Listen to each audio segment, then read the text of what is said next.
Yeah. Dear friends, I am CA Prasanna Kumar D, Central Council member and the Vice Chairman of Committee for Members in Practice. I have a great pleasure to welcome you all. Respected CA Sanjeev Kumar Singhal, the Chairman for Committee for Members in Practice. Most respected CA Nilesh Vikamsingh ji, past President and a renowned personality, a towering personality, not only by his height, but even otherwise his profession in every endeavor that he has taken place.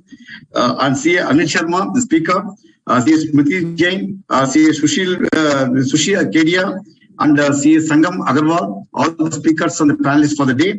And my dearest participants, good evening to all of you. So I have great pleasure to welcome you all for today's program, which is a very important topic, gearing up for the future. Gearing up the future, upskilling, sustainability, and technology. So when we talk upskilling, we know the skill sets need to be upgraded almost every day out. Otherwise, either, like our CA Jay tells, either you learn or you're out of the scene. Like that. So as far as sustainability is concerned, when the sustainability, we got a sustainability standards board, when it was introduced by the Honorable President, CA Nihat Jambusarya ji, I didn't know what is the sustainability about. So then the board was constituted. CA Sanjeev Singhal was made a chairman for the founder chairman for that. I didn't know what it is, but later on I came to there's a lot of things to do with sustainability. The sustainability he made such a way. Sanjeev Singhal ji has made such a way that India, particularly I say the pioneer and the front runner in making standards for sustainability in the entire world accounting institutions, and it has been recognized by regulators like SEBI and also many FICCI, ASSOCHAM, and many forums also recognize that sustainability standards should be there in place, and sustainability reporting is going to be the order of the day.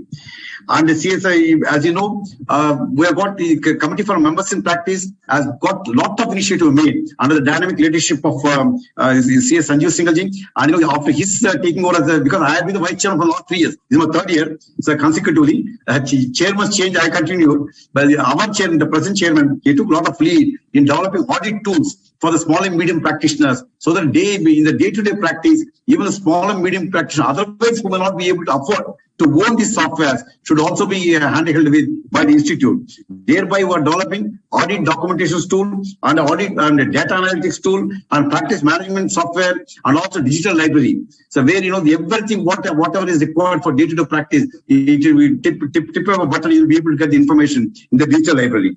So apart from that, we got the initiative like we got 3 very good courses for on wealth management and audit working paper management, a certificate course, and drafting and representation before the statutory authorities. So these are all the need of the hour in sense during the faceless regime. So it is only the talent. The face value is gone of the days when you used to have the face value. Now it is all knowledge value. So you need to have a good drafting skill, good presentation skills. So I've got a very good course for that. I request all of you to attend these courses and get the benefit. Apart from this, we have a lot of softwares, right from Tally, Zoho and so on and so forth, which are relevant to the profession, and also audit, office practice management. So we've got a lot of tools, a lot of softwares which are given free of charges by many vendors. Apart from this, a lot of insurance products, so many beneficial schemes are there. To put in simple terms, you please visit CMP Benefits. CMP is Committee for Members in Practice, cmpbenefits.icr.org. You have the details of everything that you need. We request you to kindly go through that one, get the benefit out of that. So with these few words, I welcome you again. I got great pleasure to present to you our Honorable Chairman CA Sanjeev Singhal ji, who is also the founder of CA Parivar, doing human service for not only practicing chartered ICA employees, but also the general public. During the COVID-19, they've got a lot of things they have done, right? The supply of medicine, supply of food, getting the what are the special medicines required, and getting vaccinated, getting beds, and recently they've opened an oxygen plant also for the benefit of our members and ambulances also. So I have the great pleasure to present to him. With this, I hand over the proceedings to our chairman, C.A. Sanjeev Singhal. Thank you very much, Prasanna ji, my honorable co-chairman in the Committee for Member in Practice, the honorable past president, C.A. Nilesh Vikamsingh ji, and first of all, I would like to wish him a very happy birthday. Very happy birthday to you, sir. The co-panelist for the program. Thank you. Gearing up for the future, upskilling, technology, and sustainability. CA Anil Sharma ji, CA Sangam Agrawal ji, CA Sushil Kedia ji, and CA Smriti Jain ji. The topic for this webinar has been chosen very, very carefully. Technology, upskilling, and sustainability. That is the future, actually. And ICI is doing its best to equip our members in all the three. As far as upskilling is concerned, of course, it has always been the Institute forte in terms of capacity building, in terms of the technical publications. And these are from times immemorial. I had the opportunity of working with Nilesh Vikamseji when he was a council member in his first term, and I was a part of the accounting standard board, and we used to burn the midnight oil for the convergence of the Ind AS with IFRS in the first phase. And then as far as the technology is concerned, we are taking huge amount of efforts, whether it is SSP portal or the latest effort of development of digital audit tool, for which the RFPs have already been quoted. Can I request Mr. B. Kumar to be on mute? In terms of capacity building, in terms of the technical publications, and it was an echo, sorry. So whether in terms of technology or when we say sustainability, so Prasanna ji has already briefly mentioned, Sustainability Reporting Standard Board was established last year by ICI. I had the opportunity of being the founder chairman of this board, and I continue to be the chairman. And I'm happy to share that we have brought laurels to the Institute in sustainability, not only in India, but also we had a meeting with IFAC, BAFA, SAFA, and the ASEAN Federation of Accountants. And all four of them have appreciated the efforts of ICI, and they have requested for knowledge sharing with them. We have also developed the world's first ever sustainability reporting maturity model, whereby the enterprises can benchmark themselves against the best practices in sustainability, and particularly the requirement of SEBI on business responsibility and sustainability reporting. We're also bringing the concept of social stock exchange, and I'm very happy to share that chartered accountants will be permitted to do social impact audit. You'll be able to take your NGOs to the stock exchange, and at the same time, you will also be, do the social impact audits. We have started the sustainability literacy drive from 1st July. We identified the sustainability champions, and we started the certificate course on business responsibility and sustainability reporting, for which 6 batches have already been completed. So as an institute, we are doing a lot of efforts on sustainability. Not only this, even 2 of our buildings which are being constructed in Rohini and Gurgaon, they will be the first ever green buildings of ICI.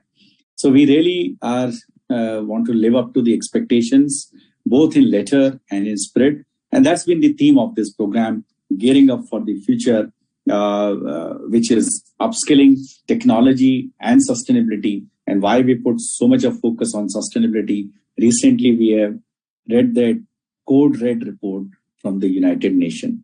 Earlier, we used to talk about this end of this century, and now UN is talking about only 20 years before the Earth's temperature rises by 1.5%. And we all know that if it rises by 1.5%, it is going to play havoc. Already, we have seen almost 1.5 years of COVID and how deeply it has impacted all of us. If the temperature rises by 1.5 degrees, we may say, what will happen? Today, the temperature is 45. Tomorrow, it will be 46.5. We'll buy more powerful air conditions. No, my friends, that's not going to happen. The whole ecosystem, the whole ecological balance will go for a toss. We have seen extreme weather conditions, and they will rise. So we all need to rise to the occasion and ensure that sustainability becomes the first priority. And as our Honorable President says, that it's profit, people, and planet, and this will change to planet, people, and profit. We have to take care of the triple bottom line. So with this objective in mind, this program has been designed, and I have the pleasure of sharing with you that our Honorable Past President C.A. Nilesh Vikamseji, a very dynamic and, as Prasanna ji said, a very towering personality, is with us as a keynote speaker. And it's my pleasure to give a brief introduction of my past president and my council member in the year in which I was a co-opted member in the Accounting Standard Board and had a lot of opportunity to learn from him. CA Nilesh Shivji, we can say, is a senior partner of Khimji Kuvarji and Company, LLP Chartered Accountant since 1985. It's a firm registered with ICAI and in practice since 1936, having over 80 years of experience in the area of auditing, tax, corporate and personal advisory services, etc. Presently, Sir is a member of the IAASB Reference Group, Audit of Less Complex Entity, Advisory Committee on the Mutual Funds of SEBI, Risk Management Committee of the CDSL.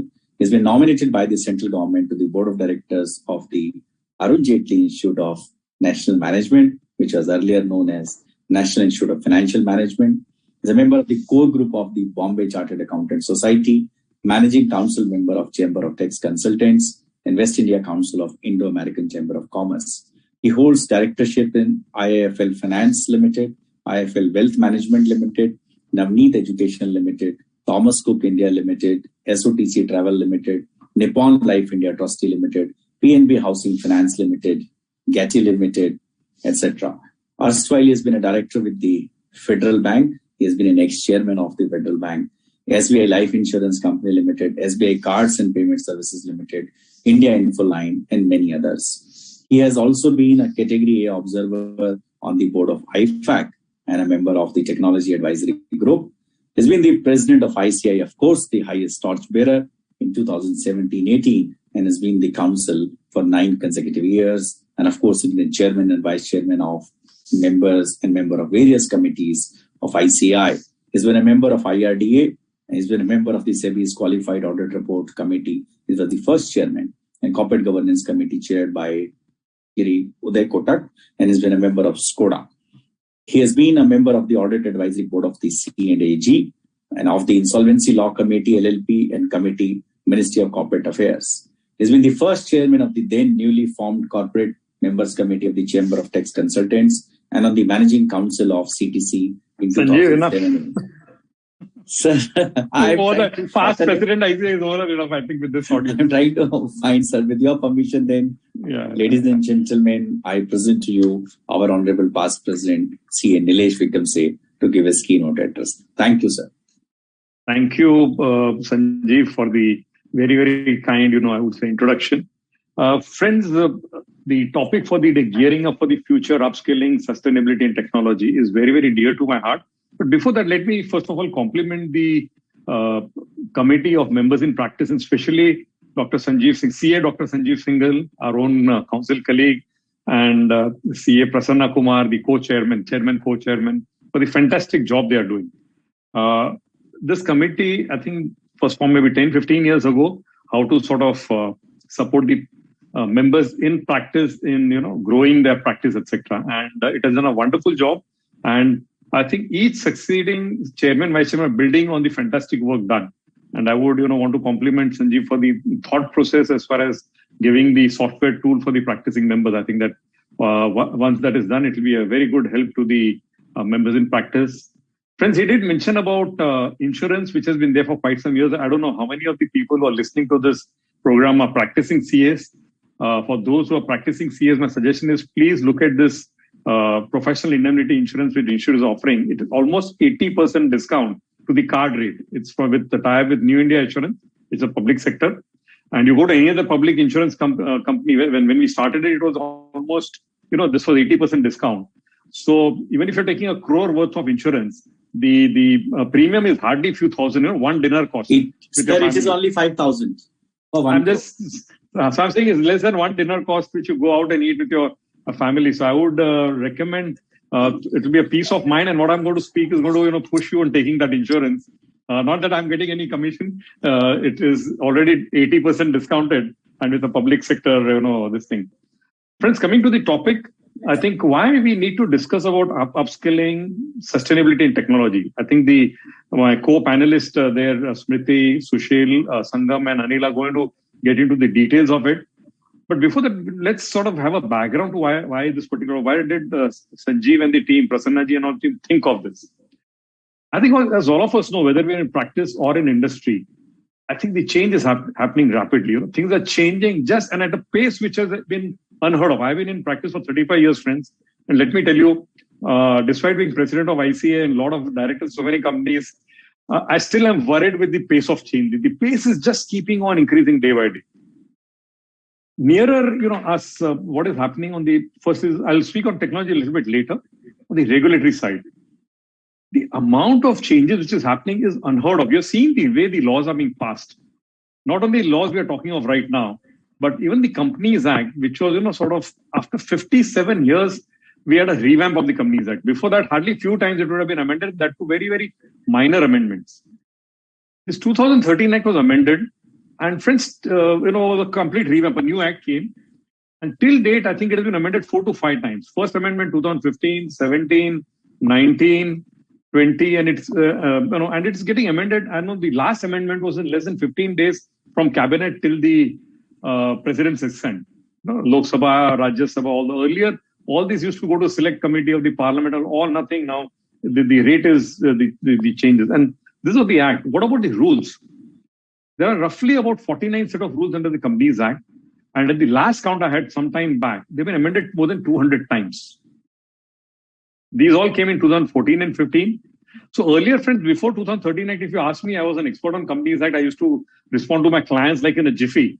Any change, matter on 58 at that time, or 372, 372 were the likes. But today, if you ask me, I can't respond. I tell, wait, let me see what is the current position, then only I'll respond, because the rule can get changed anytime. The MCA is changing the rules without any public consultation, and that is the reality.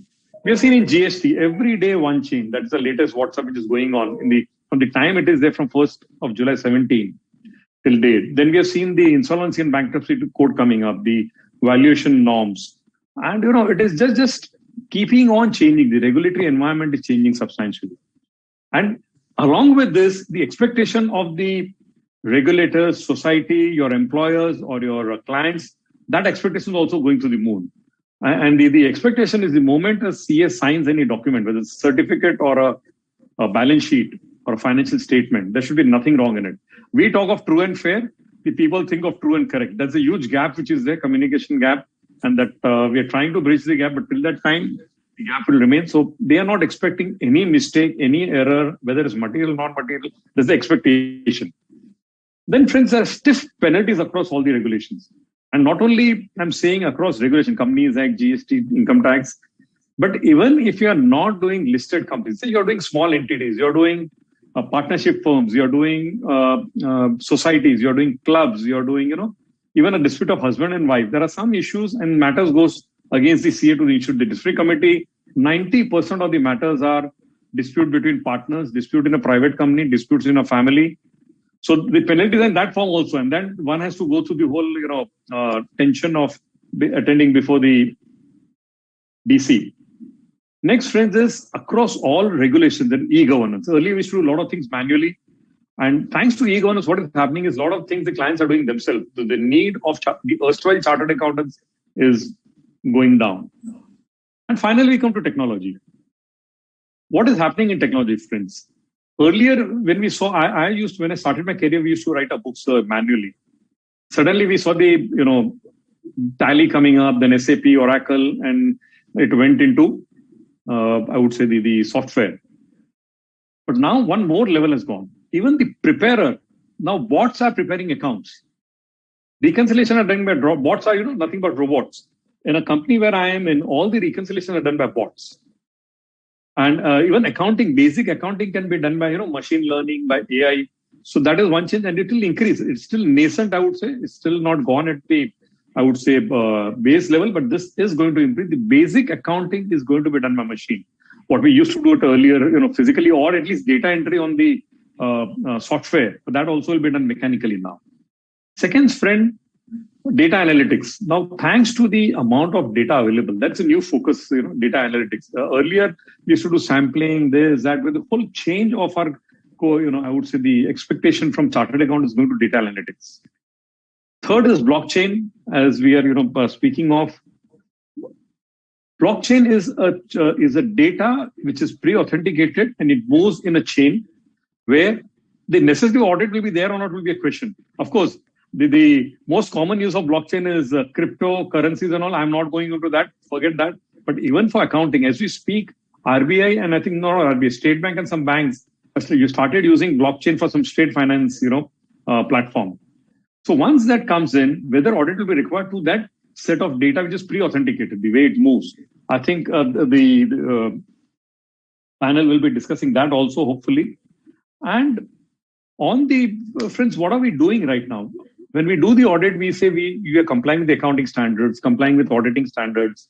If you're doing tax audit, we say complying with tax, the tax sections which are there. And in case of GST audit, which of course is currently not, taken out, but assuming it is there, we say compliance with GST sections. Friends, time is not far away when this audit will be done by technology. The basic, the audit, etc. The time is not far away. Maybe 5 years, maybe in my lifetime, I'm going to see that currently what we do as audit, what we certify true and fair view, 5 years, 10 years down the line, technology will do it. So then the question is, what will we be doing? In my view, forensic will be a huge area of work which will be, sort of emanating out of this whole thing. But the current thing, the whole sum and substance is the way we are doing things. Within our lifetimes, we are going to see a change. And whether we gear up, the panel, the expert panel is going to discuss that. And one other thing, friends, we need to understand from a background perspective is the way the government is moving, the last 7 years, and I'll just very quickly run through. First was JAM, Jan Dhan, Aadhaar and mobility, the connectivity down the line to the poorest of the poor level. Then the income declaration scheme or the demonetization scheme which came up. Then the cash transaction reforms. Then the striking off lot of companies out of the MCA register, almost 3.8 lakh companies. Then the money laundering and the Benami Transactions Act. The merger of banks, the RERA which has come up, Real Estate Regulatory Authority, Insolvency Bankruptcy Code, GST, Atmanirbhar Bharat. All these are pointing out the way direction where the government is. Government wants to clean up the act, if I can say so. Clean up the system, clean up the act. And we need to be geared up. So all this will require change of skills. The whole background of why I'm saying is change of skills required. That is where the upskilling, what is today's topic, will come up. What type of skills will require in this time? What type of technology tools or technology knowledge will require? And now I'll come to, friends, a little bit on sustainability. Friends, as we all are reading, sort of we and our, I would say, our predecessors have damaged Earth post the Industrial Revolution.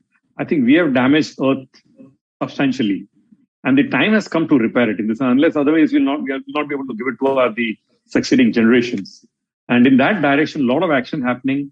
Sanjeev did mention about the sustainability reporting board, which has started up, and the sustainability reporting maturity model. Friends, I'll just take 1 minute to say this model is the third model what Institute has come out with. First one was during my year of presidency, we had the digital accounting and assurance board, just to harness technology into our accounting and audit. That board was set up so that there's an absolute focus on digitalization vis-a-vis accounting and audit. It came up with the DCM, data competency, a digital competency maturity model of the firms. You can look at the website and see where your firm is, there as far as digital competency is concerned. Last year, under the CAQ, which is the Center of Audit Quality, Institute has come out with the audit quality maturity model. Where does your firm rank as far as the audit quality is concerned? Third one is the sustainability, which Sanjeev mentioned on the reporting. This is more for clients, but I think we as firms also can test ourselves on the model where we stand as far as sustainability is concerned.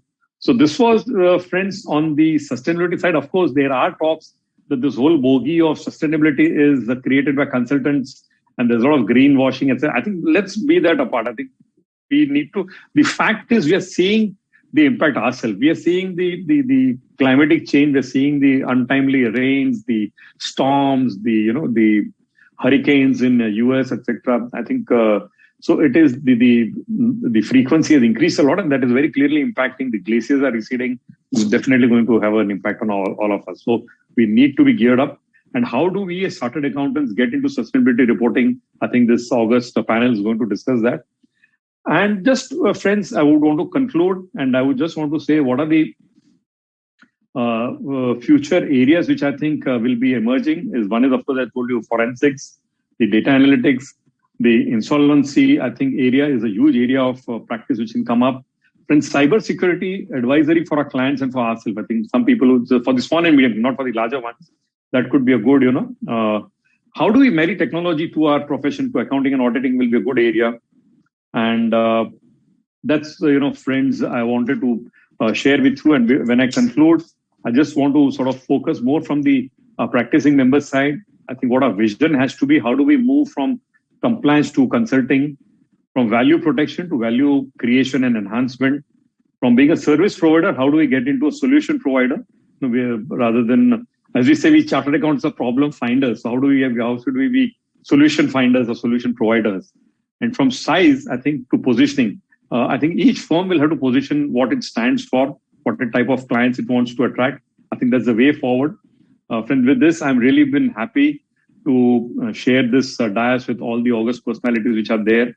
And I want to thank Sanjeev and Prasanna Kumar for giving me this opportunity to share my views on this very, very important topic on upskilling our members, on how to harness technology and how do we focus on sustainability going forward.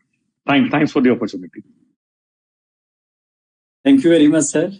We really appreciate your taking out time for the profession every time, and particularly on the special occasion of your birthday. Thank you. Thank you very much, sir. Thank you. Thank you.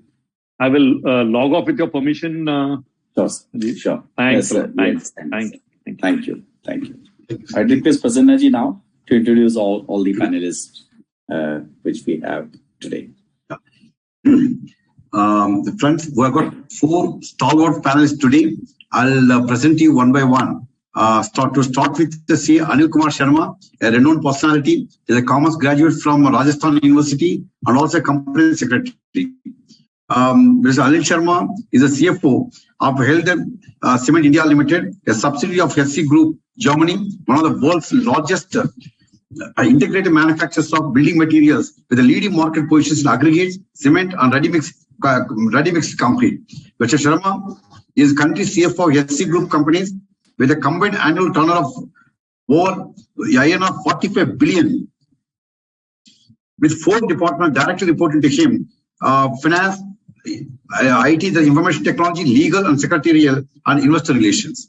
C.S. Sharma has a number of achievements to his credit, starting from the successful merger of Indorama Cement Limited with HC Group in 2008, financial closure for the capacity expansion of the Central India Expansion Project, first ever private placement of INR 3,700 million NCD issue under the QFI mechanism, strategic disposal of the grinding plant in Maharashtra, SAP implementation, establishment of shared service center, issuance of Masala bond of MANR 5,000, integration of into placement of India during 2016-17, and acquisition of power generation company in South India in 2018, and its merger with Zuari Cement Limited in 2020.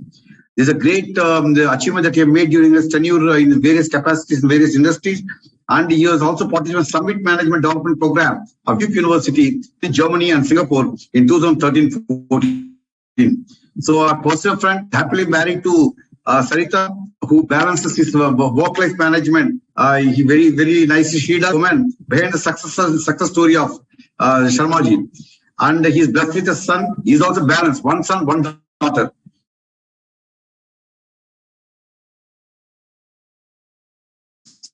So with this, the August gathering today. See, another renowned chartered accountant. He is also a ICAEW from United Kingdom, UK. Associates brings together technology, data, business, auditing, and accounting expertise through his 20 years of post-qualification experience in providing statutory audit, internal audit, IT systems audit, data analysis, ERP security,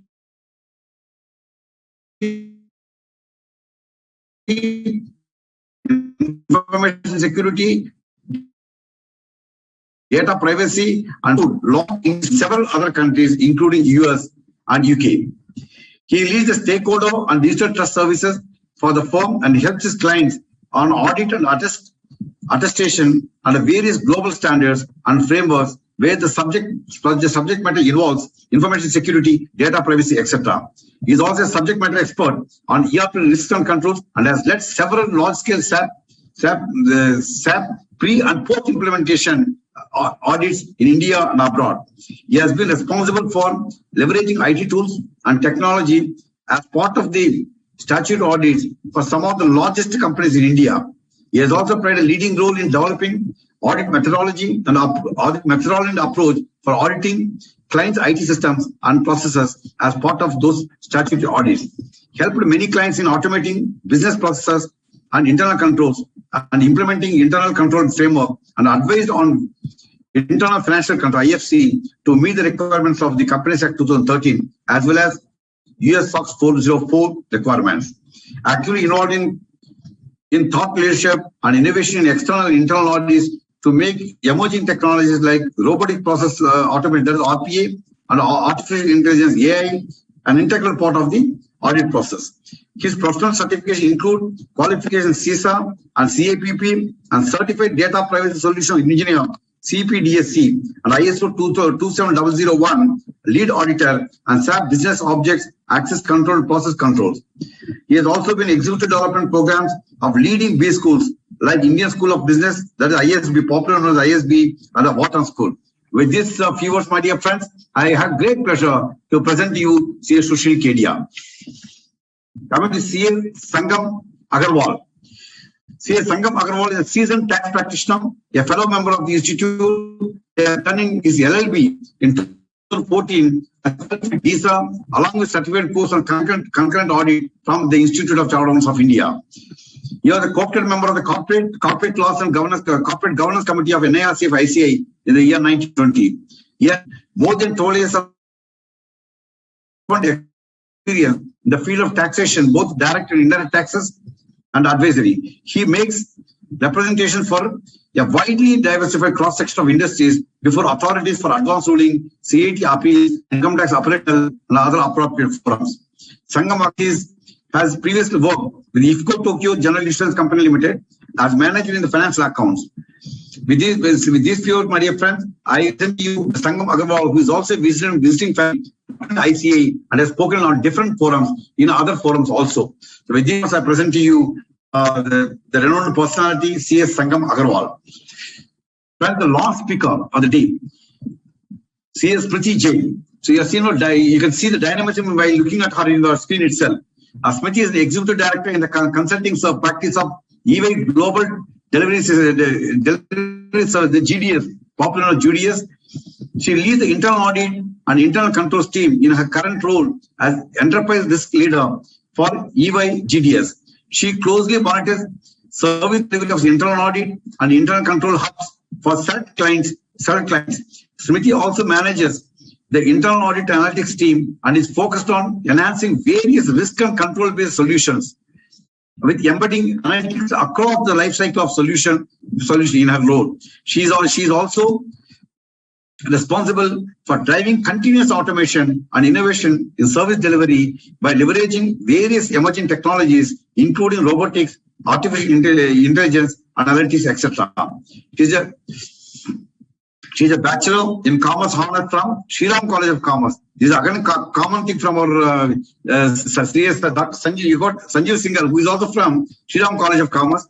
She has over 18 years of cross-industry experience in the area of risk and controls, including internal audit, risk management, business process reviews, internal control certification, and corporate governance. She has also been EY since 2005 and worked in industry prior to that.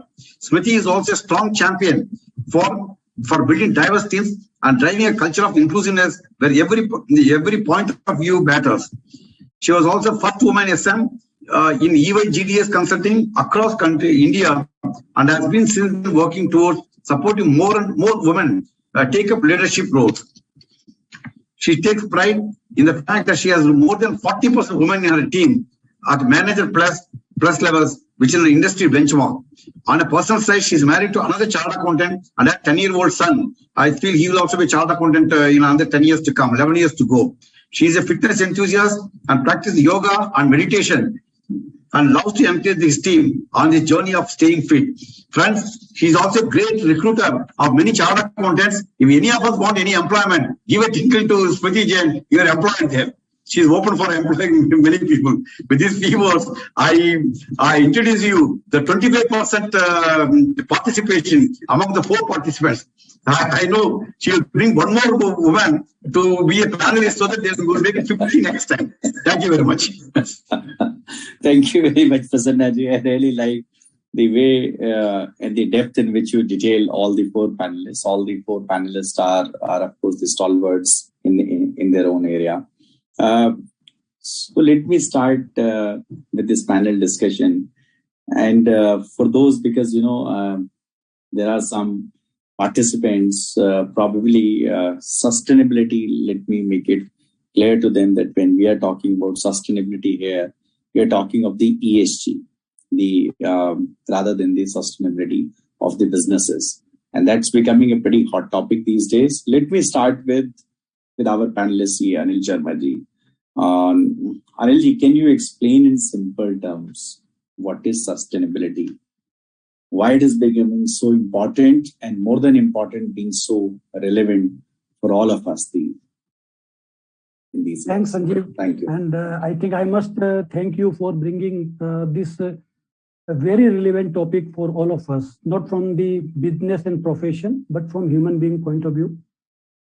Sustainability, by word, it is ability to sustain. And it was always relevant in past.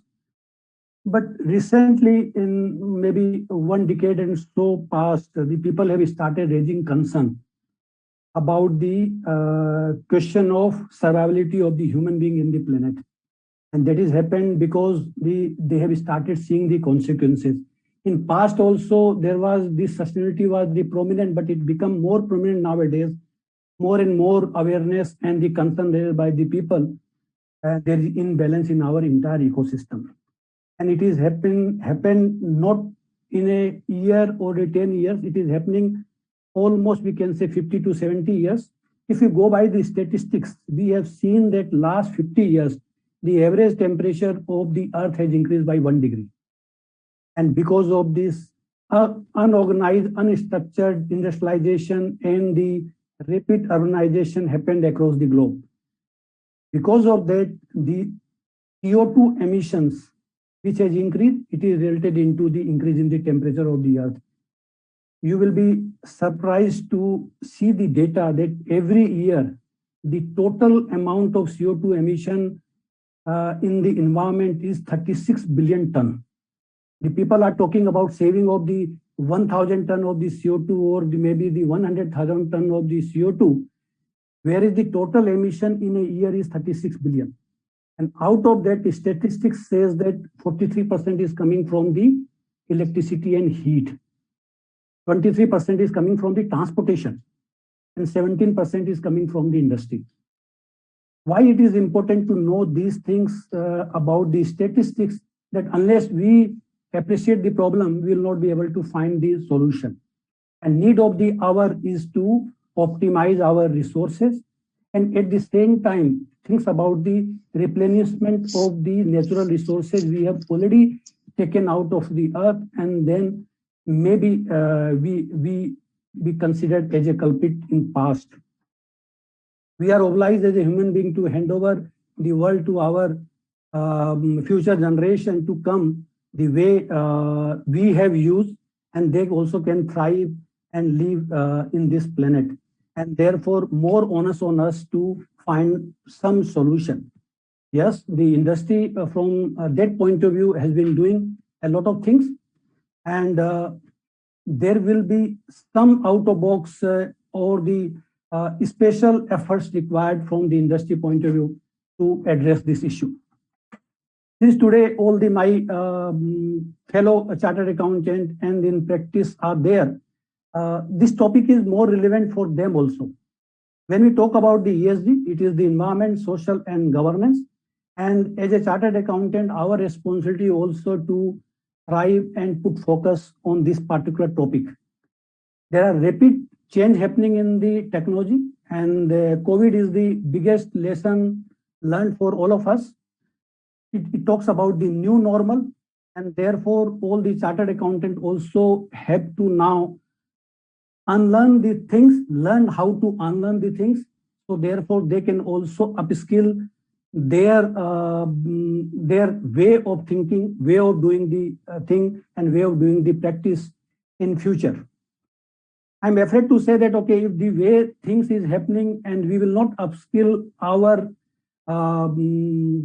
skill category, then maybe sometime we will become outdated. And early we agree with this fact, I think better we will sustain in future. So not only from the industry point of view, we are responsible, but from the CA professional point of view also, we need to be geared about the future by upskilling ourselves, by putting focus as a value addition to our client, so that they also will be able to contribute to come out with this difficult situation and remain sustainable in future. Thank you very much, Anilji, for giving such a nice overview about sustainability. We will come back to you for more perspective on sustainability. Moving on to you, Smriti, why do you think upskilling is so important in today's business environment? Let me also link this to, do you think sustainability is also upskilling, or rather is one of the skill that we need to acquire? Thanks, Sanjeev. I think taking the first part of your question, upskilling, I feel that I'll take a bit of example from the recent book. A lot of you might have read the book Sapiens. While we all know that we, the human beings who we are today, there were many more species of humans which started on this planet, right? And it is only the current species which exists today. So while it sounds like a very drastic or an extreme example to compare evolution of humankind with our need for upskilling, however, I feel it's still not a remote example. Because while evolution of humankind was slow, was gradual, it still led to extinction of a lot of species of humans and a lot of extinction of species of a lot of other animals.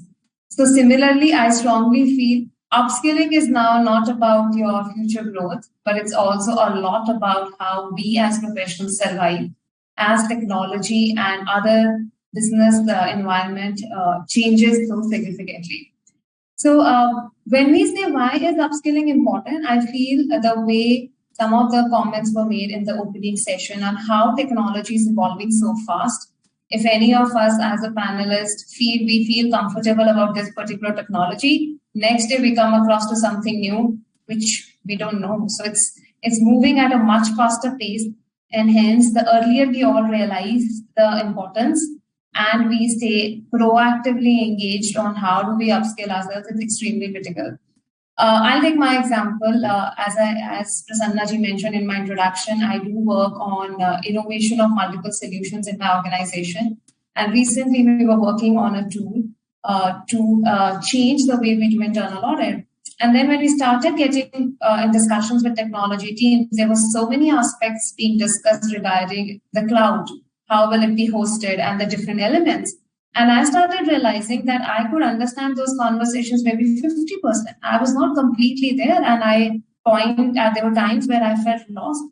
And that's where I realized, okay, while I may know my domain very well, I know a lot of technologies which have gone into build out of this tool. However, I still do not know as much for cloud, which I need to know. So I'm myself right now doing a learning program in my organization to know more about cloud and its nuances and its hosting, which will help me if I'm trying to innovate any of those. So I think it's relevant for each one of us, irrespective whether we are practicing CA, whether we are in an employment, whether we are studying, whether we have 20 years or 10 years. This is the need of the hour. Yeah, thanks, Smriti. Moving on to you, Sushil. You are a technology expert in your help, also a subject matter expert in our audit tools. And so we really appreciate your contribution. How is the technology landscape changing for businesses these days? And also, the various terms which our Honorable Past President also used, artificial intelligence, blockchain, cybersecurity, etc. If you can explain in simple terms, and also the concept of cloud. So first of all, how it is changing, and then the ingredients of technology as you see these days in simple terms. Sure, Sanjeev ji. I think we will keep on coming back to technology whether we talk about, climate change, ESG, sustainability, or for that matter, any other topic, right? And Nilesh Vikamji has set the ball rolling by talking about some of the aspects. So, he did talk about how, he started with manual books and then moved on to, more sophisticated systems, etc. So if I were to start from there, I think a lot of the members that we have today might have seen those days when the manual books of accounts, they started from there and then moved to some custom financial accounting systems. Those were the good old days. After that, there was the introduction of the ERPs, which started in the late 80s and the early 90s. And that continued at a very rapid pace, version after version, more advancement, etc. Now what we are seeing is an even more rapid change of that, technology that everybody is using around us, right? So, I would like to categorize the change in technology into 3 or 4 different areas. This is what I am seeing a lot of the organizations which are going through. First one is digital transformation. What do I mean by that? Digital transformation is the journey that organizations are taking today to take the technological use of technology to a very different level, to the next level, like Nilesh had mentioned. Yeah. Unable to waiting area. Right. So, within digital transformation, there are again few sub areas, right? So one is HR transformation, which a lot of organizations are going through. Now, again, if I were to explain HR transformation, just think about the entire employee life cycle in an organization, right? Until a few years back, an HR transformation or automation of HR would just mean the automation of transactions in the HR process, which would then feed into financial accounting, right? Now the HR transformation is encompassing the entire life cycle of an employee. It starts with the recruitment process, onboarding of employees, performance appraisal, resignation, retirement, all of that, right? So as a real life example, if I had a client who was using SAP for their transactions in HR to be integrated with financial accounting, now they are actually moving beyond that, and they are implementing tools like SuccessFactors, right, which helps them manage all the activities in an automated way from end to end. The second area is supply chain management. Again, all the aspects of supply chain management are getting transformed in a digital way, right? Be it procurement, be it inventory management, all of that is getting transformed using technology. The third area is front office transformation. Now, front office transformation is all about customers, consumers, etc. Right? Think of the various sales channels. Think of websites, stores. Think of customer service. Now, organizations are taking all that into a different level and thinking about what experience they are going to give to the customers. Using all the digital tools and technology. Then there is finance transformation. Again, here, the transformation is not restricted to just, general ledger or financial accounting. It is going beyond that. How do we automate a lot of the other areas within the finance function, be it compliance, risk and regulations, management information system, and integrating rest of the areas with it. So this is all about digital transformation. That is one technology change and trend. Second, of course, is cloud. I see a lot of organizations moving from their private infrastructure, on-premise infrastructure, to a cloud infrastructure. Now, what is a cloud? Cloud is nothing but the infrastructure. It refers to the infrastructure which is managed by a service provider, right? And the people in the organization which is using this cloud, they actually access their entire company data and network and infrastructure using the internet, right? So these cloud data providers, service providers, they are specialized in this area, and they not only provide efficiency in terms of economies of scale, but it is much faster in terms of how the data is accessed, the applications are accessed, and more secure. Another area I would like to touch upon is the emerging technology. Now, this is also again feeding back into the technology, the digital transformation journey of all the organizations. Now, we have all heard about various emerging technologies, Internet of Things, artificial intelligence, machine learning, blockchain, robotic process automation, right? Now, maybe I can just talk briefly about some of the examples. So, if I take blockchain, and some of us may be familiar with that technology, we've all heard about crypto, because it is always in the news, right? But if I were to think about some of the other use cases of blockchain, one is smart contract, where historically contracts have been entered by signing of various parties of the contract.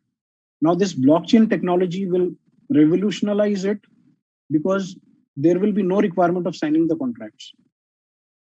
In that scenario, we have to think, how do we then audit contracts? How do we read contracts, right?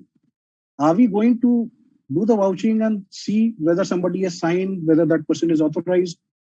Or are we actually going to end up auditing the blockchain technology underlying it to make sure that the entire, contract is valid, authorized, having all the requisite terms and conditions, all of that. Another example of that is decentralized finance. And you will hear more and more about this term in future, because this is again a very promising area, which is now getting commonly used.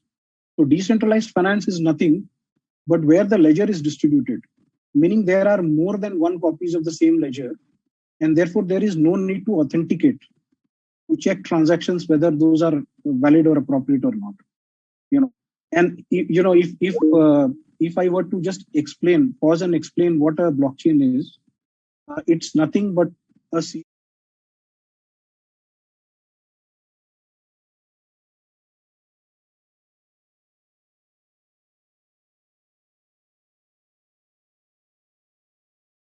it will have history of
talk about the sustainability.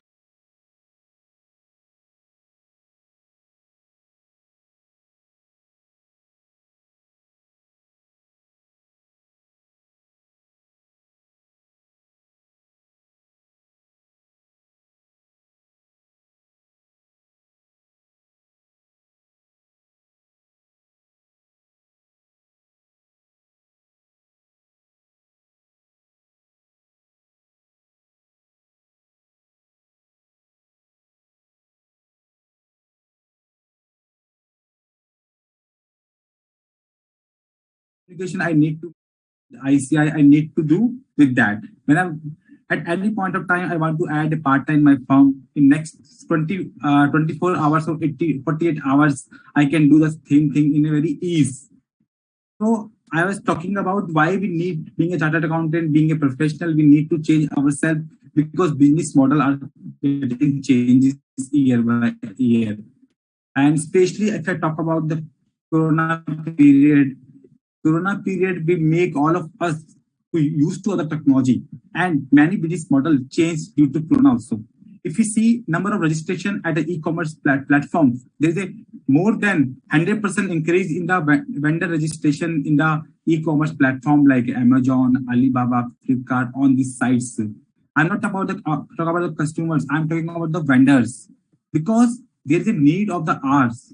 As soon as we will change the business model are changing, professional need to change themselves to adopt such technology. So as I told you, as Anilji correctly said, new normal, unlearning, unlearn. So it word look very, it look like unlearn. What is an unlearn? But somehow learning new things, having knowledge and experience of the all thing and learning new thing, which will make us unlearn the things. Okay, so adding in this, how this is challenging. If we'll not adopt the challenges, then somehow we will not compete. Because right now we are not like that. There is no competition of us. We have a very good competition with the people, those who have a good technology mindset. So apart from learning your auditing and accounting skills, somehow there is challenge to learn the technological skills also. So as Sushilji correctly said, there is a need of like blockchain, cloud computing. So apart from learning your auditing skills, learning these IT skills become paramount important. Unless we learn these IT tools, the word sustainability will not actually upskill ourselves. So upskilling include IT and some new areas. If I talk about the new areas like valuation, insolvency code, forensic, RERA, MSME consultancy, these are some of the areas which become paramount regular practice. Adopting technology like cloud computing, okay, we can do these areas more profitable to the profession. Okay. Over to Sanjeev. Yeah. So thanks, Sangam. Sangam, there is another question for you from CA Swamita Saha. Continuing with this, she's asking that how to keep up the pace of learning. Sometimes it gets difficult thinking about peer and the hardcore competition. So what's your advice to your fellow chartered accountants? Very good question and a very relevant question because somehow I used to spare some specific time. As you know, I am following the culture of working 5 days in a week, and especially I spare some time, especially not Saturday only. Apart from that, 1 hour every day, I used to get updation. As Prasanna said, to read my profile and talk about my experiences, I belong to tax personality. So as a tax personality, I used to get update myself on daily basis. Because there are lots of case law, lots of amendments in the taxation law. So updation are much required. So if I am doing some work of a day and learning is the part of that work, it should not be some extraordinary thing which require apart from my daily schedule. So if I will add that learning part in my daily schedule, and now after when I say already launched so many courses, so many technology driven courses online, it becomes very easy for me to choose the appropriate time and to learn on daily basis. So but I actually do, I generally spare my 1 hour daily basis to learn, so that if I spare 6 or 7 hours at a weekend or some other day, it becomes difficult for me. Because in practice, somehow I used to handle many things together, because might be you people are not so aware about this kind of challenges, because somehow we also manage the HR challenges, staff challenges, client handling, also many things together we need to handle. So sparing 1 hour in a day is more fruitful as compared to sparing a whole day for knowledge updation. So my advice is sparing little time on every daily basis. No, that's a good thought, Sangam. But let me tell you, all of us face HR challenges. Manpower is short across all levels, and your co-panelists will agree to it, and they can also respond when the next question is posed to them. Sushil, next question for you. Yeah. Sorry, Sanjeev. I just wanted to add one little thing to what Sangam said. I feel that sometimes as chartered accountants, technology is not something which we learn so much when we do our professional CA course, especially the ones who did it, like me, who did it 20 years back.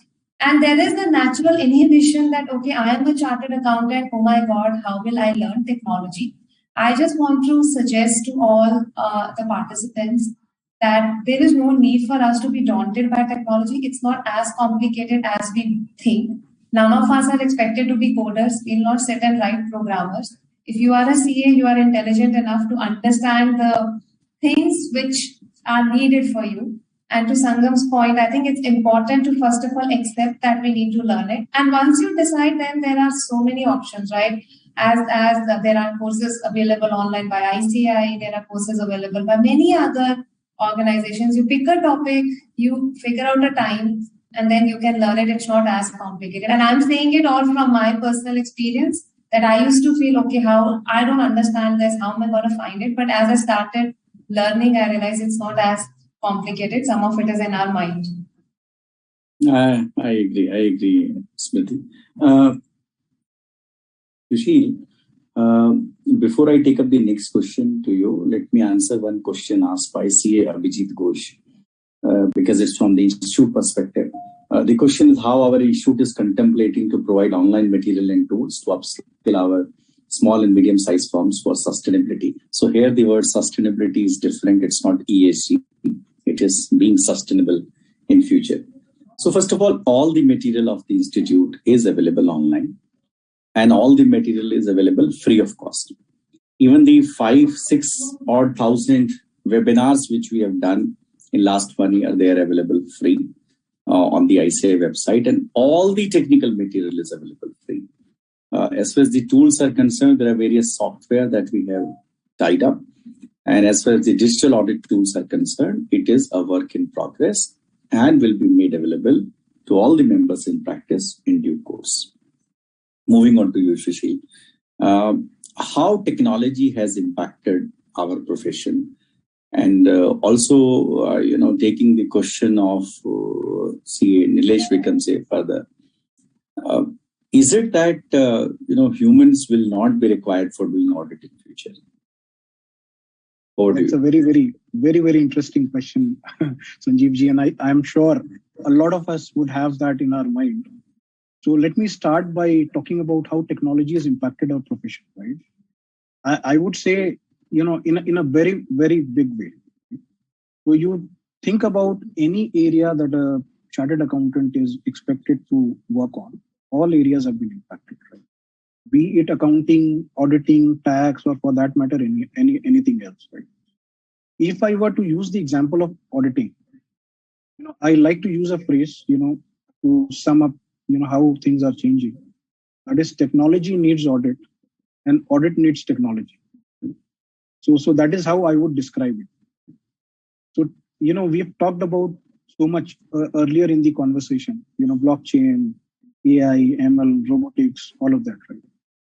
And if organizations are actually adopting these technologies at such a rapid pace, then how do you think, if we have to audit those organizations, how do you think we will audit in the next few years? Will it not change? Absolutely. It may look very, very different, right? You have to think about how you're going to audit that technology, right? There was a time when, it was very easy for us to audit around the IT systems, right? Now it is becoming very, very difficult for us to do that. Now the expectation is we have to audit through the system. What does it mean? It means we have to look at how the system is behaving, how the transactions are getting posted, how the activities are performed, and how those things change depending on the way the applications or IT systems or the technology, is configured or set up. So, that's how we will see audit evolving.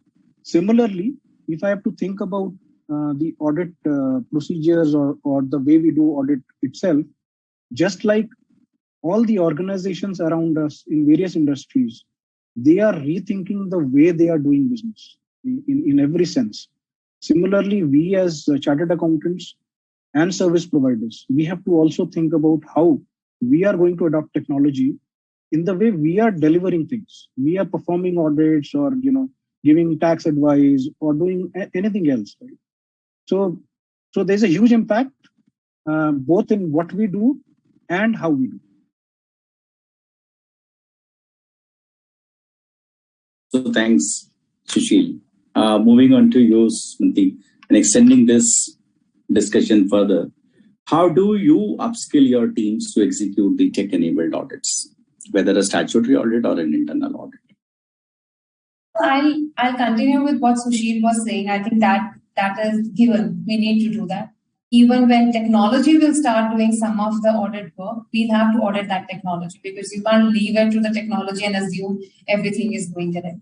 So for that, we follow different approaches. First of all, I would say is the acceptance that you have to upskill, and there is a structured program to do that. Otherwise, whatever we are doing today will become redundant very soon. So Sanjeev, we have a very structured program of training, and we even use the word badge, which means there are a lot of technology trainings available to all our employees, whether it's a topic of artificial intelligence, whether it is cloud, and people are motivated to self-choose what area they want to learn it, depending on the area which solution they are working, and they choose a badge. So typically everybody will do one technology badge. Like I was saying, I just picked up a cloud badge. Now all these will go to different levels. Like today, I cannot become an expert in cloud from day one if I've never worked on it. So there are different levels. This kind of works like a course. The way we all did our graduation, we are into year 1, year 2, year 3. So similarly, for upskilling any chartered accountant, we have technology badges, and then they go by level. So somebody could reach level 1, level 2, level 3.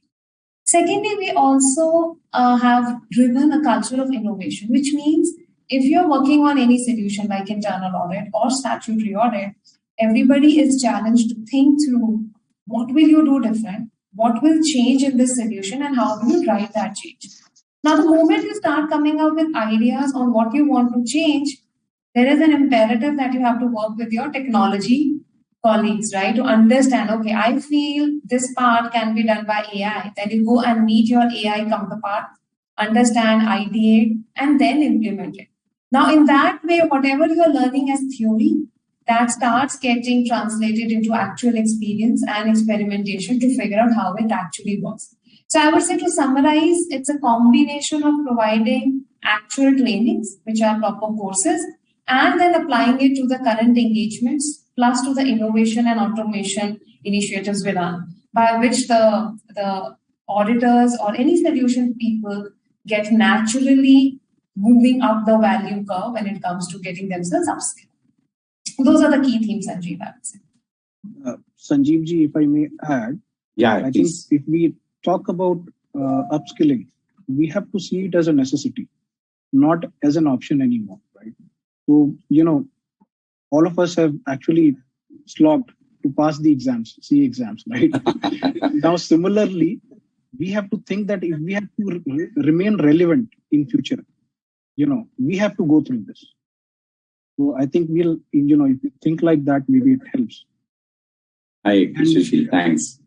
And Sanjeev ji, I also wanted to respond on the second question, which we discussed on whether, technology or robots will replace humans. So I'm already working with some of the new technologies, including robotic process automation and all. So while some of the tasks can be taken away by bots or software bots or robots, at the same time, new avenues are going to open up, right? So if something is being done by bot, then a human would not do it. But then the human is expected to see whether the bot is performing well or not. So something will be added. And of course, in the CA world, in our profession, right, I guess there will always be a judgment to make, right? And there will be a lot of other things which probably a robot, at least in the near future, will not be able to perform. Yeah, and I know that in the Tokyo Olympic, the bot was playing basketball in the interval and was scoring a perfect basket. But I'm sure that a bot will not be able to decide whether a qualification is to be given or emphasis of matter is to be given or a key audit matter is to be given. So we can be rest assured about that. Moving on to you, Anilji, how are the corporates gearing up for the future sustainability commitments? It becomes more important in a country like India, where the per capita emission are, perhaps the lowest. But India is always talked about as generating more CO2 emissions. India is fully committed to the development goal. And if you look at the Niti Aayog index, we have 66 points out of 100. And this morning itself, I was reading Times of India and it was saying that actually a developing country like India should be given a higher share of the CO2 emissions for its growth. India is doing much. India is emitting much less CO2 emissions. And also the fact that our renewables capacity has gone up very, very significantly. And almost now, this is actually really very, very significant. So now my question to you is that what are the corporates doing in this regard? And also this business responsibility and sustainability reporting, which is mandatory from the next year. Do you think that the corporates, and it's mandatory for top 1,000 listed companies by market capitalization, do you see it as a good change? Or do you think that there will be many challenges and corporates will find it really, really difficult? Over to you, Anil. Thanks, Sanjeev. And I think this is really a vast topic. When we talk about the environment, social and governance, people started considering the sustainability gearing up by the corporate in the very, you can say, light way. They thought that, okay, maybe we will do some kind of corporate social responsibility. Maybe we will make some kind of good working environment in the organization, or we will try to just buy some renewable power and it will comply with the requirement of the ESG. But ESG is really far than these small things. No doubt it requires a lot of commitment from the top management. And it is top management is a driving force in any organization to reach to this commitment of the ESG.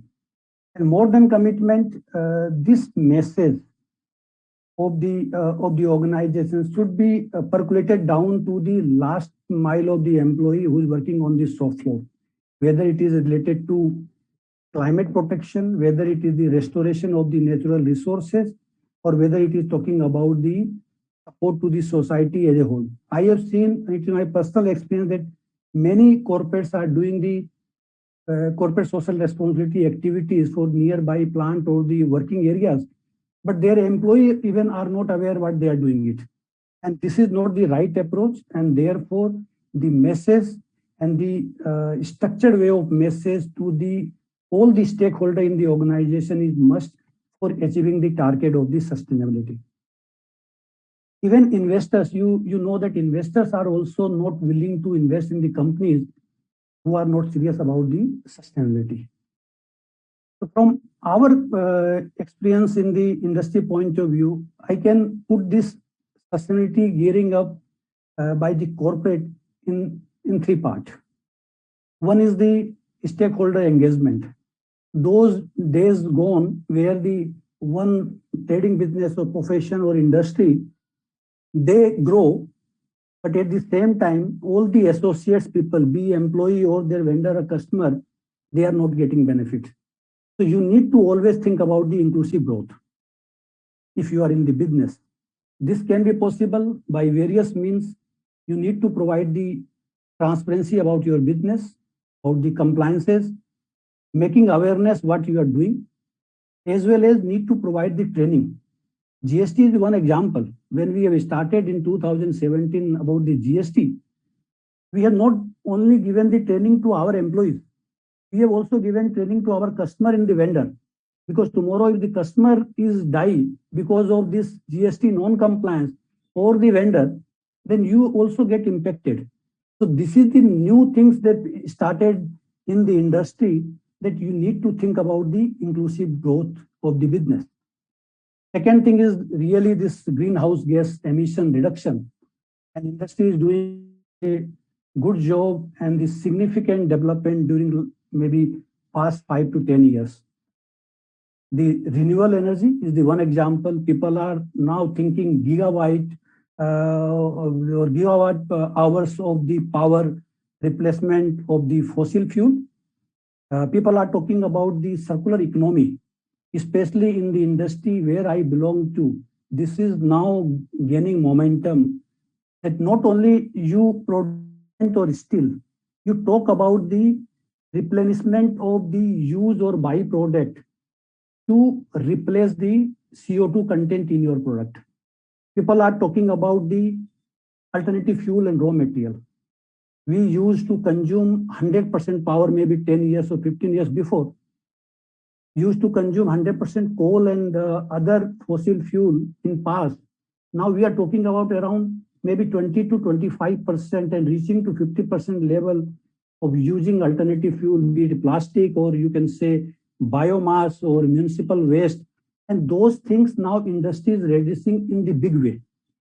And third is like the other panelists also talk about the Sushilji, Smriti and Sangam about the digitalization and automation. The kind of work the corporate is doing in this area is amazing. The people are talking about now all mundane job should go away. Yes, it has another opportunity also. But at the same time, the corporate are implementing so many things on the automation part.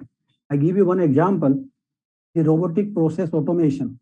And in our early age of the chartered accountancy, we always taught that garbage in, garbage out. So if you bring something in your system which is not useful, ultimately you are not getting the output or objective. Now this garbage in things is already out of the human being. The people put the robotics and this robot basically putting all the related to master data, all the information, or maybe verification of the all registration, licenses, their validity, and at the same time checking whether the vendor or customer is the blacklisted or not. These things earlier people, human beings used to do it, and now it is gradually moving to the robotics. And those things once come into the system, I think corporate will be far ahead than maybe the profession on the sustainability part. At the same time, when you talk about the BRSR, yes, it is really a good move. Earlier we talked about the business responsibility report. Now it covers the entire ESG part of the BRSR. When you see the BRSR, and as an outsider, if you don't go in the detail, you feel that, okay, it may be some kind of information compiling what you are doing for the society, what you are doing for the industry, and then that's over. But this is really a big thing to attend and achieve. It is talking about the non-financial data. It is talking about the process. It is talking about the inclusive growth of the industry. It is really a challenging job. I have seen the entire requirement of the BRSR. Being part of the German multinational company, we used to publish our sustainability report maybe more than a decade.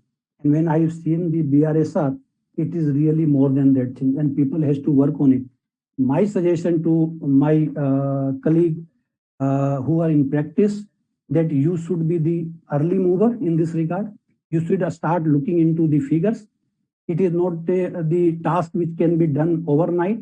It takes a lot of time to understand the business. We, being a chartered accountant, always look into the figure and the processes, but it is beyond the processes now. You need to be have the transparent and clear dialogue with the top management. It is not the filling the figures. It is really understanding the business. And by doing this thing, whatever the industry is doing, that is, you can say, one kind of showcase about the clear mirror of the organization for the society. It will be a long-lasting impact on the industry, on the profession, and our commitment as a human being to the sustainability path in future. Great, Anilji. And I don't know whether you've seen or not, our Sustainability Reporting Standard Board, of which I am the chairman, we have issued a Sustainability Reporting Maturity Model, which is exactly on the BRSR. It categorizes the companies into 4 scale. It's a 0 to 300 score model. 0 to 75 is the first stage, 76 to 150, 151 to 225, and 226 to 300. And fourth stage is named as leading by example, and one can really score 226 and above only when you are disclosing some of the leadership indicator. And this year, we have introduced 10 awards in the sustainability reporting, 6 awards for integrated reporting, 2 awards for new entrants in integrated reporting, 2 awards for reporting on sustainable development goals. And then there are 2 international awards which we have introduced. These are in gender equality and the climate change. So that shows that, the progressiveness of the institute and how seriously we are taking sustainability. So thanks, Anilji, for this detailed answer. Moving on to you, Smriti. There is a question, when we talk about upskilling, CA L. Narayanan is asking a question, how to generate interest in senior chartered accountants in upskilling who are 60 years or more. I can take a real life example to say that of my father, who's 70. He's been into training for banks, banker by profession, and always doing trainings for people who are in banks. All his life, after he retired from bank, he was going and physically training. And last year when COVID hit, he had no choice.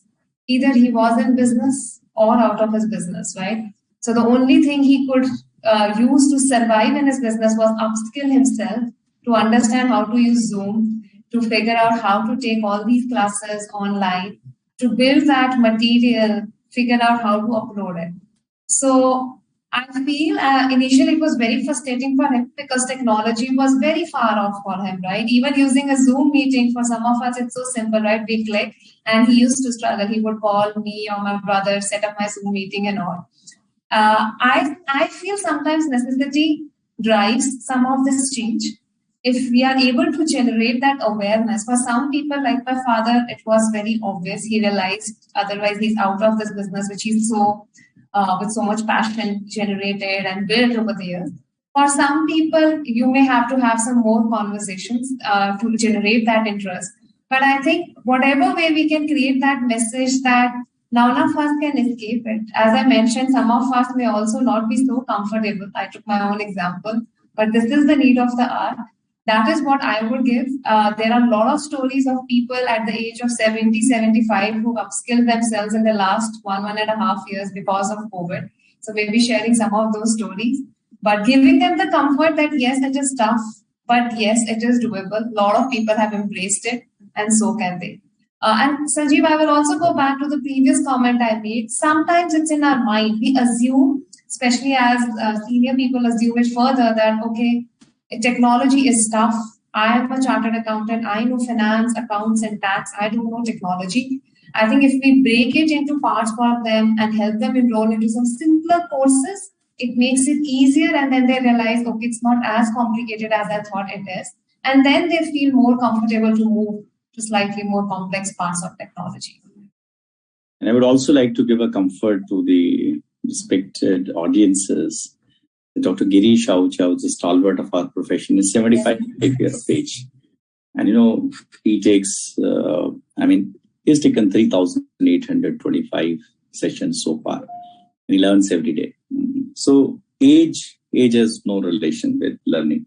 Sushil, a very interesting, okay. And to this question only, one of our participants has shared a perspective that he has not seen a computer till he became a CA, and now we work on the MS Office. So obviously, one has to adapt to technology. Sushil, in fact, this question has been asked, and I also wanted to ask this question by CA VK Vijay Raghavan. And I think this will be very helpful. And after you have responded, I'll request Sangam also to respond on this. I've always believed, as chartered accountants or as the members in practice, we'll always feel that the fee that is given to us is not adequate. No one will ever say that my fees is, more than what I'm expecting, or it is as per my expectation. And I can see Anil Sharma ji smiling. He from industry because he has to pay and members in practice receive it. But, this competition is going to remain. Is there a way that one can use technology to reduce the cost of compliances for the client? So while taking the same fee, you can set off the inflation cost in the wages and salary and rather have more margin. This is one. And secondly, can technology be used to detect frauds? Your perspective, Sushil. Yeah, right. A very good question, Vijay Raghavanji. Thanks for asking it. So my perspective on it is that, when we think about technology, we have to think broadly, right? And one of the areas where it really helps is to help us become more efficient. Now, let me just take an example. And again, it is from audit. So, we generally scrutinize the general ledger or we look at the journal entries, right?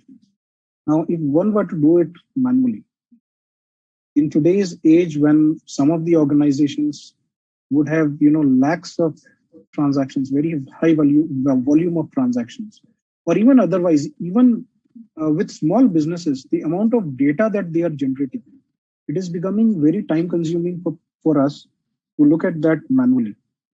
Now, if I use that example, if we use a data analytics tool to do that testing, it will take a lot less time and it will be also more effective, right?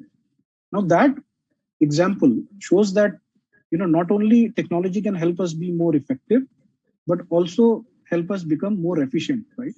And frankly, that is one of the ways, we have over the past 2-3 years, I have been personally involved in various initiatives where we have been looking to transform the way audits are done to reduce our cost. So, not only in terms of the way the audit procedures are done using technology, but in the overall ways of doing auditing and running the firm and all of that, right? Right. Sangam, moving on to you for this same question. Have you experienced using technology to reduce cost of rendering services, or even if you have not experienced, do you think of it being a possibility to do so? Yes, Sanjeevji, and Sushilji correctly said. Somehow technology can definitely reduce the cost. I can give you the live example. Earlier, we have the income tax assessment, which is somehow in a manual mode. Client get the notices and we used to be the department and submit our submissions. But now all the assessment and the appeal part are on online mode. Although it is faceless too, online faceless. So you can understand that if we are doing any assessment in faceless mode and online mode, then I have an opportunity to handle all the cases across the world. I should not say India only, across the world. Because in other countries, assessment are already on online mode, but now in India, this is also on online mode. So just sitting in Delhi, I can access, I can reply all the notices received by at any client in India. Okay, so I am not required to move out. Okay, earlier whenever I have a hearing in Bangalore, I used to move out to Bangalore, and that will increase my cost too. So this kind of technology definitely reducing the cost. And another perspective is that by using the technology, we have a less dependence on manpower. I'm not saying there's a replacement of manpower. There is a less dependence because technology will help to complete such work in a lesser time. So ultimately, it is giving the way for the lower dependence of the manpower. And somehow, when there is a lower dependence, the cost definitely will reduce. So these two things will definitely help to reduce the cost part. And Sanjeev ji, I also want to answer on the fraud part. So whenever we use technology to determine and identify the fraud, now whenever we say true and fair, okay, but when we talk about the departmental point of view, they need some from the auditor. They are expecting from the auditor the thing should be true and correct. So now the area of sample, now the number of sample should be more, which should be more than the mortality level. Okay, so if I am using the technology, at that time I have more scope for increasing my samples. I can devote more time over that. And if I compare it to non-technological environment, at the same time, when I am using the technology environment, my audit become more specific and I have a more opportunity to dig into and identify the fraud. So by using the technology, there is a high chances that if there is any fraud, I can very easily find out and my reporting become more easier. Right. Sanjeev ji would like to add here. Yeah, sir. Please. This is kind of, you can say, industry with the profession. Eh? Yeah, See, everyone looking for the process efficiency. Being in the industry or corporate, we also look for the how to optimize our process and bring efficiency in the entire ecosystem. The same thing industry expect from the CA in practice, be auditor or maybe the providing consultancy in the one or other manner. Now, you see, in the new era of this maybe 21st century, the lot of information is available everywhere. The whatever information you get, maybe within a millisecond, the industry also getting it. But how this information is useful for your client or the specific industry, that is the area where the CA in practice can bring some value addition. If there is some kind of change in the regulation, and if tomorrow the one person maybe in practice associate with us, bring that particular regulation and tell us that, okay, this is the one change in the regulation, and maybe it is for you interested to look into because I know your industry and that will support to your business. I think seeking information or seeking support from the industry to the practicing CA is maybe not so beneficial or maybe not the good feel factor for me. Rather, if someone is coming and saying that, okay, this is the one change has happened and please try to look into and it will help you, you will find that yes, someone is there who is interested in your business. And my suggestion to the practicing CA that you need to look into about the business and objective of your client. And accordingly, if you provide the supports, there are a lot of regulation changes, regulatory changes happening every day. And I see that, okay, there are a lot of communication is coming from the practicing chartered accountant, and it is not giving any value addition to industry like us. Unless it is a specific thing, you are bringing it. And whenever we require this support, we will definitely keep in mind that, yes, that is the person who is providing services to us. So maybe one suggestion from the industry side is that there is a lot of room available for giving value addition to your client.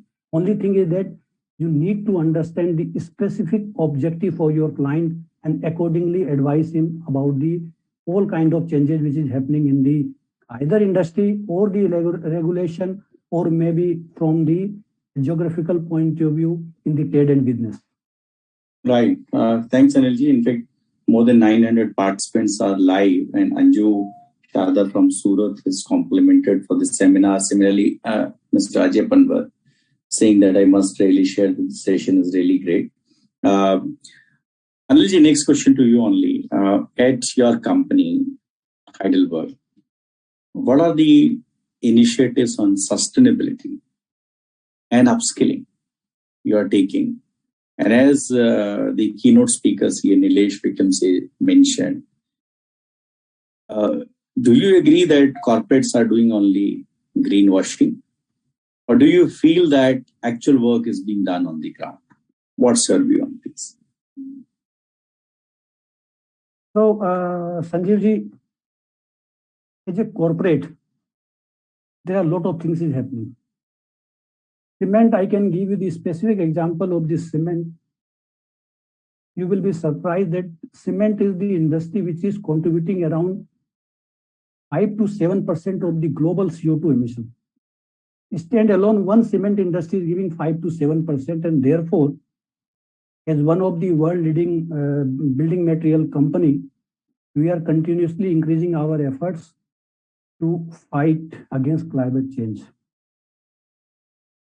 In order to achieve that kind of things, in all countries, we are present in 60 countries, there is bottom-up CO2 emission reduction roadmap, and it is taking year by year for each plants.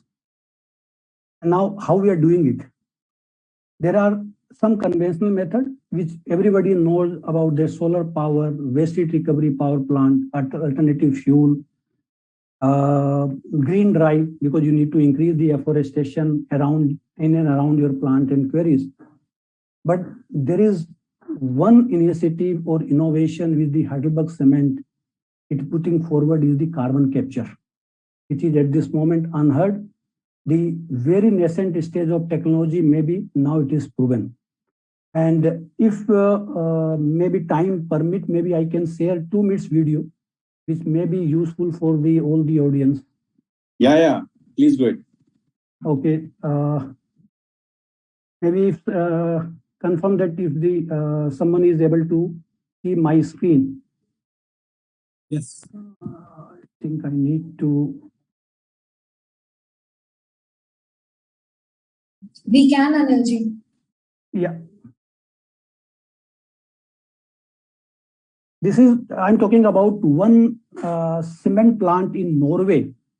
And we are already ahead with the carbon capture and storage technology, because in this cement industry, during the process of the manufacturing of cement, the carbon emission is inevitable. At least to date, there is no technology which can provide us no or nil carbon emission. Carbon emission is required, it is there. Only thing is we can reduce the carbon emission or capture it. Reduction of the carbon emission already people have been doing. Now second stage is the carbon capturing. I just give you the one video. What if we could turn one of the biggest CO2 emitting industries into a green and sustainable future? Here at Norcem, we aim at just that.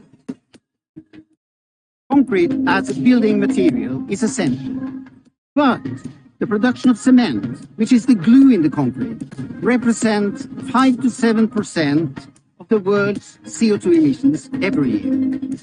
Norcem and Heidelberg Cement have been frontrunners in researching and testing of carbon capture solutions in the cement industry. Together with Aker Solutions, our technology provider, we are now ready to build the first carbon capture plant in the world in the cement industry. We have collaborated with Norcem since 2011 and even tested our technology here in Brevik. We know exactly what we need to do, from building the plant that captures the CO2 to delivering the CO2 for permanent storage. The site at Norcem works well for carbon capture due to its location and easy access for shipping and transportation of the CO2. In addition to this, there is a lot of space already available for building the capture plant today. We aim at capturing 400,000 tons of CO2 per year. This is equivalent to the emissions from more than 200,000 cars annually. We believe that today, carbon capture is the only real solution for the cement industry's emissions. We have the knowledge, and we are determined to do exactly so.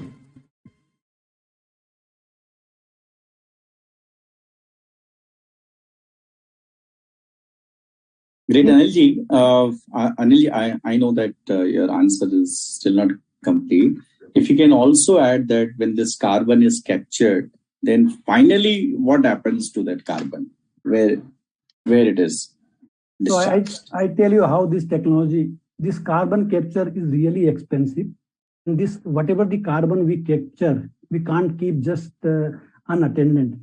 So in this technology, this carbon is captured, then this is transported through rail, 600 kilometers far from the plant, and it is putting in the seabed, which is already empty, either taking the shale gas or maybe the crude oil. There is the vacuum created the beneath sea, and this carbon is captured forever and stored there forever, so that it can't be mixed with the water or something else. This technology is so expensive at this moment that it is subsidized by the Norwegian government, and we are talking about the 400 million euro. What I mean to say here is that corporate is really geared up with the sustainability and the CO2 emission reduction of their target. Heidelberg Cement, I can tell you how we are doing it. We are the first cement company in the world to receive confirmation from the Science Based Target Initiative that our CO2 emission target is in line with the goal. It is pure scientific method to reduce your carbon and bringing the carbon neutrality by 2050. We are talking about maybe 30 years far from down the line, but this 30 years, if you don't do this thing, it will have the really far impact on the human being. Recently, maybe it is worth to note that we have signed this business ambition for 1.5 degree centigrade target with the UN has announced, and the Heidelberg Cement is working over it with the support of the SBTi. So, point which I would like to bring here before the audience, that the corporate is doing in this sustainability areas in a big way. Only thing is that professional and the CA in practice, they have to gear up. They have to also match up with the expectation of the industry, because whatever is we are doing it, ultimately someone has to either provide the assurance or someone has to do the audit. Today, audit of the, you can say BRSR is not, you can mandate, but assurance everyone wants. And for that, the CA, the professional and their team member, maybe in your entire firm, you may know it, but that is not sufficient. It is really very vast topic. From the profession point of view, it is really very good opportunity. Like everyone said that yes, there are many processes which become obsolete because of the rapid change in the technology, but it gives a new avenues, new opportunities for the profession to flourish. And I think that is there. And I can vouch, I can say that, okay, being in the industry, I can vouch that nothing to worry about it. There are a lot of things. Only thing you need to upskill, you need to prepare yourself, and you need to be ready. Absolutely, Anilji, and at the Sustainability Reporting Standard Board, we are upskilling our members in the assurance, in the advisory on sustainability. 6 batches have been completed in less than 18 months. So that shows the interest of the members. More than 600 members have completed the classes, and 2 exams have also been conducted. Thanks for that. Smriti, the next question to you, and probably this is a question which may I ask everyone. The technology, upskilling and sustainability, how are these 3 interrelated? I think all the conversations we've been having in this webinar kind of makes it very evident all these three topics are interrelated. If we talk about some of the things Anilji were talking about, think about it, some of the sustainability conversations we are having today, whether it is only sustainability or from the ESG angle, some of it is driven by technology as well. The way the technology advanced, it does create an impact on the planet. And when that impact is created, then we start talking about sustainability.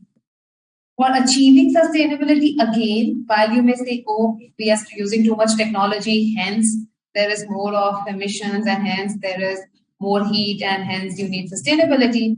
But even to drive sustainability, I think technology has a very significant role to play.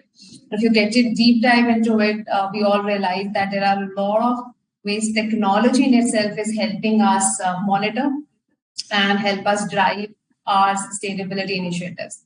Similarly, upskilling and technology, I think they are more related than ever. One has to upskill because there is so much change in technology. You can either be leveraging technology or you could be disrupted by technology. So because of technology, we are all upskilling ourselves. And as technology keeps moving, it helps us or it pushes us to upskill further. Now, the reverse is also true.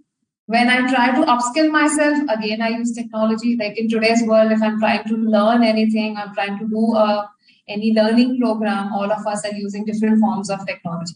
So I think it is strongly interrelated, all these three elements. One cannot be possible without the other.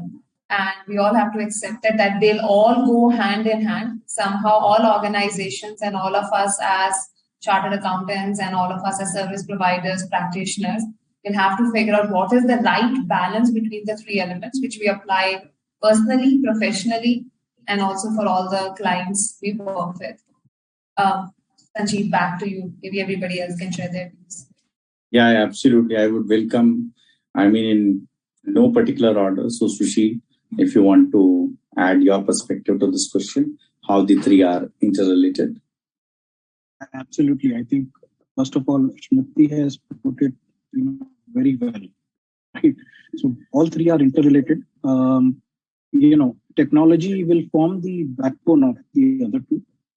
And we just have to identify good versus bad technology and then maybe move towards more clean technology than otherwise. And I think that will also solve some of the problems that we may face, with technology itself when we think about sustainability, right? And of course, on upskilling, I think it's not just about our profession, but if you look around, in your personal lives as well, you are seeing tremendous amount of increase in the usage of technology. Even in the way we interact with children, even in the way we interact with the outside world, right? So, needless to say, I think it has become an imperative, right? So all three will go hand in hand. And I think that's why we have such a good topic today, taking all the three together. Thank you, Sushil. Sangam, moving on to you, a practitioner's perspective on the interrelationship between the three. I think if you talk about the practitioner, how these three things are interrelated. As I told earlier also that technology can help us to sustain us in long term by reducing our cost. Sanjeevji also asked a very relevant question in earlier that there is a mismatch of professional fees which think by a professional that client thinks that he's pays on a higher side and professional feels that it is getting at a lower side. So I think technology can fill this gap. Because by using technology, whenever costs become reduced and our manpower costs get reduced, time get reduced, so that gap can be filled very easily and both can get satisfied. I also appreciate Anilji that he said that apart from the compliance point of view, what client actually want through this audited and audit practices and all this kind of services, that should be paramount important apart from compliance from the government point of view from client point of view also, what outcome and what best possible outcome we can provide to client. The balancing of these 3R will help us to develop in long term. Along with technology, it will make more sustainable. Okay, and through doing these technological changes via upskilling, it will help us to get the things in an earlier manner. Suppose if I talk an example that COVID make all of us technological advance. I was reading one article in Economic Times that that Indian technological paragraph increased 10 years ahead just because of COVID. Okay, as you all are doing this kind of meetings earlier, if you talk about 2 years back, this kind of online meetings are not there. We have to spend lots of money and do the physical seminars for that. But after doing this kind of technical changes, getting knowledge becomes so easy, and there's a pool of knowledges. Like if I talk about ICI YouTube channel, so we can go there and get all this kind of knowledge at any point of time. So technology and upskilling both can go together, and then there will be a fruitful result for practitioner and even for the small practitioner also. Although sometimes it becomes hard to digest that how we will invest on all this kind of software, costly softwares, and how we can get a costly staff also at the time, and we have to adopt a knowledgeable, skilled staff for that high-end softwares. But at the end, we get some better food from such change technologies. This is my views in GP. So thanks, Singham. Anilji, what is your perspective from person from industry on the interrelationship between the three? If you want to sustain, then you need to upskill yourself or upgrade yourself by using the technology. Technology itself can't make you upgrade. Ultimately, you as a human being has to deliver these things. The technology is the medium of providing the objective, that is the sustainability. And I can say to the fellow chartered accountant that you said should have the fire in belly. If you think that yes, I can do myself alone without knowing what is happening around, then it is not possible. If you think that yes, I have the technology, I have the system, very high class system, whether it is, we call it SAP or Tableau or maybe ThinkCell or so and so, it works its own, that is also not possible. And at the same time, if you think that yes, it is more than enough for me, then it is the end of the story. So what I mean to say that if you think that you want to sustain, there are various means to upgrade yourself. You need to be very focused. You need to be very, I think, agile in the entire change landscape of the technology. And at the same time, you understand your objective, which is the excellence, not only about the survivability, but go beyond the survivability, that is the further growth and bring excellence in your team. All three are very interrelated to survive and thrive in future. Great. Thank you, Anilji. Anilji, finally, what's your advice to the chartered accountants and the students on these aspects? Sanjeevji, I can say that, okay, whoever is in this profession, they are the grace of the God, they are the luckiest people. Maybe it is a little bit exaggerated, but I can say this is the only one profession who not only knows about the figure. Sometimes people say that, okay, you are also company secretary, but you are not talking much about the company secretary, but there is really a stark difference about the profession. This is the way the articleship and training, and then you undergo about the process. This is the only one profession where you know the figure as well as you know the process. You know the internal control system. You know the technology. You know the IT system of the client. At the same time, you know what is the deliverable. And if anything is missing in this entire ecosystem, I think you are out. I have seen many other professions where they come that, okay, I will provide you this signing of the documents. I think there is very difficult for that particular person to survive because tomorrow somebody will come either from the, you can say, commercial point of view or from the deliverer point of view, he will make you out or make you throw out from the profession. And this is the profession where you, the chartered accountant, very, I think, interested to learn the things. Earlier, we were taught about the financial figures. Now, maybe last 5 or 10 years, we are talking about the non-financial disclosures, quantitative information, qualitative information. And I have seen the way the chartered accountant deliver all those things. I think it is really extraordinary. My suggestion to the practicing chartered accountant that don't worry about the change of the technology. Be confident, be aware what is happening, and try to deliver it. And there are a lot of, I think, support available in the ecosystem who will be make you able to provide all this support to your client. And I think in that manner, you are in the good profession. Thank you very much, Anilji. We all are very proud to be a chartered accountant. This profession has 334,000 members and more than 7.5 lakh students.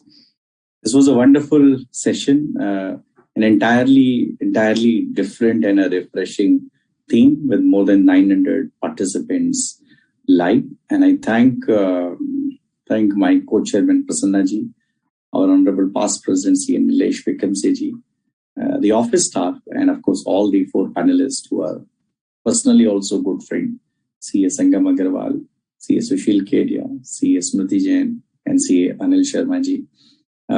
Thank you so much. As we draw close to the session, I would wish that all of you and all the participants and everyone else is healthy and safe. And I'll say, get yourself vaccinated if you're not already been vaccinated so far. Thank you very much. Thank you. Thank you, Sanjeev. Thank you, Sanjeev. And take care. Thank Take you. care, everyone. Thank you very much. Thank you. Bye.